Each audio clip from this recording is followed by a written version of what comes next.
Priča o psiću Flokiju koji je pravi prljavko. Pas Floki pravi je prljavko.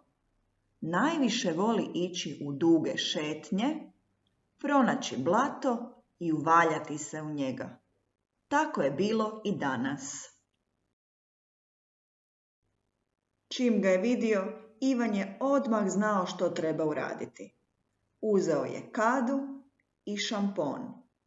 Napunio je kadu toplom vodom i u nju stavio Flokija. Floki je bio jako prljav i malo je smrduckao.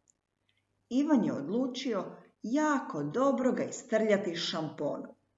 Pjene je bilo posvuda.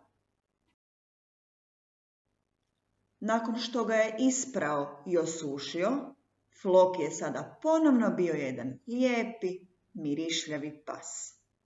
Naravno, ponovit će to opet. Hajde sada ti. Možeš ispričati sličnu priču ili potpuno drugačiju. Slušam.